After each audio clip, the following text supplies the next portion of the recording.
उनको तो देशद्रोहिता का मामला होना चाहिए।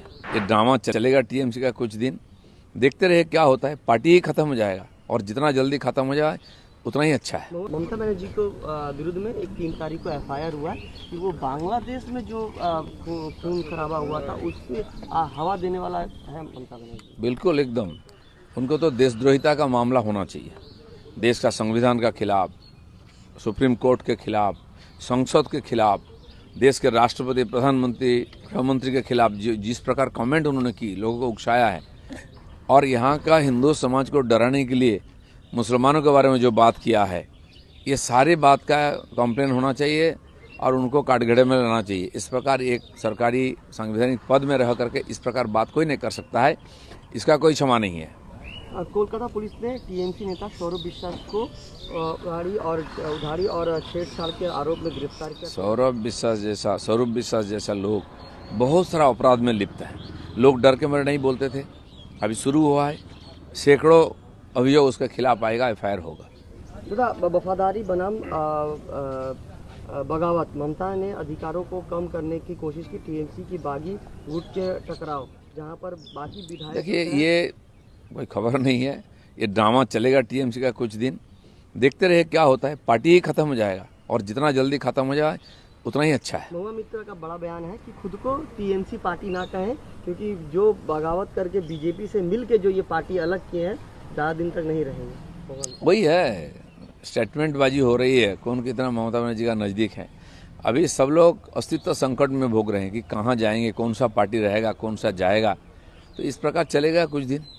शारीरिक रूप से टीएमसी पर मानसिक रूप से टीएमसी में नहीं है, ये सुखेंदु शेखर राय जो सांसद है टीएमसी, जो कह रहे हैं कि और भी कई सांसद है जो कि। सुखेंदु बाबू ने एक बार पार्टी का नीति का खिलाफ बोला था, मुंह खुला था और दिल की बात की थी, उसके लिए उनको भुगतना पड़ा, सस्पेंड होना पड़ा। कम से कम उन्होंने तो हिम्मत की थी, बाकी लोग तो किया नहीं। अभी जो क्रांति कर रहे हैं, पहले क्यों नहीं मुंह खोला है? सारी सुविधा वहाँ से मिला, जितना इलीगल और अनैतिक सुविधा सब लिए इन लोगों ने। आज साधु बनने का प्रयास कर रहे हैं, लेकिन कानून छोड़ेगा नहीं। आखिरी प्रश्न था, कल विधाननगर के मेयर किशन चक्रवर्ती ने रिजाइन दिया, इससे 24 घंटा के अंदर ही 2 विधायक, कोलकाता के फिराद हकीम और विधाननगर के। नहीं, अभी एक रिजाइन का ड्रामा चलेगा कुछ दिन।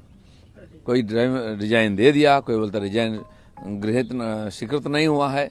ये मामला उनका है, क्या होता है देखते हैं। लेकिन इन सबको जाना है, मुझे लगता है समय से पहले जाना है, जितना जल्दी साफ हो जाए, चुनाव करके अच्छा नया बोर्ड होकर काम शुरू करें। उनको तो देशद्रोहिता का मामला होना चाहिए। ये ड्रामा चलेगा टीएमसी का कुछ दिन, देखते रहे क्या होता है। पार्टी ही खत्म हो जाएगा और जितना जल्दी खत्म हो जाए उतना ही अच्छा है। ममता बनर्जी को विरुद्ध में 3 तारीख को एफआईआर हुआ है कि वो बांग्लादेश में जो खून खराबा हुआ था उससे हवा देने वाला है ममता बनर्जी। बिल्कुल एकदम, उनको तो देशद्रोहिता का मामला होना चाहिए। देश का संविधान का खिलाफ, सुप्रीम कोर्ट के खिलाफ, संसद के खिलाफ, देश के राष्ट्रपति, प्रधानमंत्री, गृहमंत्री के खिलाफ जिस प्रकार कमेंट उन्होंने की, लोगों को उकसाया है, और यहाँ का हिंदू समाज को डराने के लिए मुसलमानों के बारे में जो बात किया है, ये सारी बात का कंप्लेन होना चाहिए और उनको काटगड़े में लाना चाहिए। इस प्रकार एक सरकारी संवैधानिक पद में रह करके इस प्रकार बात कोई नहीं कर सकता है, इसका कोई क्षमा नहीं है। कोलकाता पुलिस ने टीएमसी नेता सौरभ विश्वास को उधारी और छेड़छाड़ के आरोप में गिरफ्तार किया। सौरभ विश्वास जैसा लोग बहुत सारा अपराध में लिप्त है। लोग डर के मारे नहीं बोलते थे, अभी शुरू हुआ है, सैकड़ों अभियोग उसके खिलाफ आएगा, एफआईआर होगा।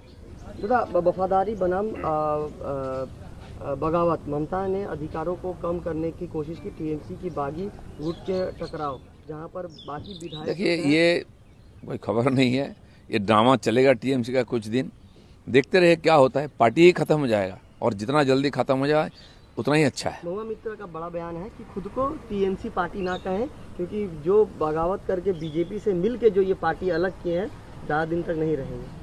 वही है, स्टेटमेंट बाजी हो रही है, कौन कितना ममता बनर्जी का नज़दीक है। अभी सब लोग अस्तित्व संकट में भोग रहे हैं कि कहाँ जाएंगे, कौन सा पार्टी रहेगा, कौन सा जाएगा। तो इस प्रकार चलेगा कुछ दिन। शारीरिक रूप से टीएमसी पर मानसिक रूप से टीएमसी में नहीं है, ये सुखेंदु शेखर राय जो सांसद है टीएमसी, जो कह रहे हैं कि और भी कई सांसद है जो कि। सुखेंदु बाबू ने एक बार पार्टी का नीति का खिलाफ बोला था, मुंह खुला था और दिल की बात की थी, उसके लिए उनको भुगतना पड़ा, सस्पेंड होना पड़ा। कम से कम उन्होंने तो हिम्मत की थी, बाकी लोग तो किया नहीं। अभी जो क्रांति कर रहे हैं, पहले क्यों नहीं मुंह खोला है? सारी सुविधा वहाँ से मिला, जितना इलीगल और अनैतिक सुविधा सब लिए इन लोगों ने। आज साधु बनने का प्रयास कर रहे हैं, लेकिन कानून छोड़ेगा नहीं। आखिरी प्रश्न था, कल विधाननगर के मेयर किशोर चक्रवर्ती ने रिजाइन दिया, इससे 24 घंटा के अंदर ही 2 विधायक, कोलकाता के फिरहाद हकीम और विधाननगर के। नहीं, अभी ये रिजाइन का ड्रामा चलेगा कुछ दिन। कोई रिजाइन दे दिया, कोई बोलता रिजाइन गृहित स्वीकृत नहीं हुआ है। ये मामला उनका है, क्या होता है देखते हैं। लेकिन इन सबको जाना है, मुझे लगता है समय से पहले जाना है, जितना जल्दी साफ हो जाए, चुनाव करके अच्छा नया बोर्ड होकर काम शुरू करें।